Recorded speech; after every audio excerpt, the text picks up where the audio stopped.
Hi guys. सो आज हम फॉरलॉग and payroll के बारे में जानेंगे। ये लॉ का टॉपिक है और ये बहुत ही इम्पोर्टेंट है। रिसेंटली रिसेंटली गुरमीत राम रहीम जो डेरा सच्चा सौदा के चीफ थे, उनको फॉरलॉग पेरोल दिया गया है और फ्रिक्वेंटली वो पेरोल और फॉरलॉग वो पा रहे हैं, उनको दिया जा रहा है। इसी के संबंध में ये टॉपिक बहुत ही इम्पोर्टेंट हो जाता है और हम इसके बारे में जानेंगे कि ये होता क्या है और इसके डिफरेंसेस क्या है। अगर हम फॉरलॉग एंड पेरोल की बात करें तो इसको सेक्शन 432 ऑफ CRPC 1973 में बताया गया है, मेंशन किया गया है और जेल अधिनियम 1894 में भी इसका उल्लेख है। ठीक है, जो इसका ऑब्जेक्टिव होता है कि पेरोल एंड फॉरलॉग का, ताकि जो भी कैदी हो समाज में उनका पुनर्वास, रीइंटीग्रेशन और रिहैबिलिटेशन हो सके, ताकि वो समाज में जाके फिर वो अगर बाहर जाए तो थ्रेट न हो सके और उनकी जो सोशल लाइफ हो, उनको भी जो सामाजिक उनकी जिंदगी है उसको भी वो कंटिन्यू कर सके। इसीलिए इसको फ्रिक्वेंटली दिया जाता है।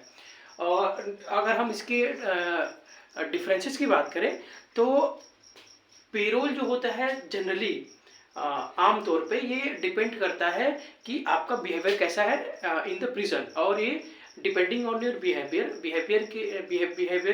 को देखने के बाद ही इसको ग्रांट किया जाता है।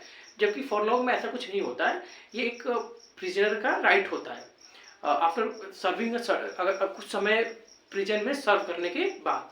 तो अब हम उसके डिफरेंसेस को जानने की कोशिश करेंगे। जो पेरोल होता है ये अधिकार नहीं होता है, इट कैन बी डिनाइड, और ये डिपेंडिंग ऑन द सिचुएशन के हिसाब से इसको ग्रांट किया जाता है जेल अथॉरिटीज के द्वारा।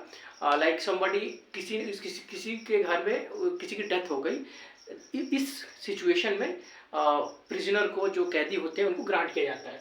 फॉरलॉग में ऐसा कुछ नहीं होता, ये राइट होता है, क्योंकि ये ऐसा होता है कि आप after serving a certain period of time, कुछ समय प्रिजन में सर्व करने के बाद आपको ये ऑटोमेटिकली ग्रांट किया जाता है। लेकिन ऐसा इम्पोर्टेंट थिंग ये है कि जो ये दोनों है पेरोल और फॉरलॉग, स्टेट टू स्टेट डिफर करते हैं, ये भिन्न भिन्न होते हैं, क्योंकि हर स्टेट का प्रिजन जो है ये कंकरेंट लिस्ट में आता है और हर स्टेट इस पे लॉ बना हर स्टेट इस पे लॉ बनाते हैं और स्टेट टू स्टेट ये डिफर कर सकता है। ये जो पेरोल होता है, कम समय, अगर कोई प्रिजनर कम समय के लिए प्रिजन में है, जेल में है, तो उस दौरान दिया जाता है। जबकि फॉरलॉग में क्या होता है कि अगर आप convicted in a serious crime, अगर आप किसी सीरियस क्राइम में कन्विक्ट हो जाते हो, दोषारोपण हो जाता है, दोष सिद्ध हो जाता है आप पे, तो उस समय फॉरलॉग दिया जाता है। पेरोल जो होता है वो कितनी ही बार दिया जा सकता है। लाइक आपके घर में शादी हो, किसी डेथ हो जाए, तो इन दैट कंडीशन, जो इस सिचुएशन में प्रिजन अथॉरिटी के द्वारा ये आपको एक्सटेंड दिया जा सकता है। लेकिन फॉरलॉग के केस में ऐसा नहीं होता है।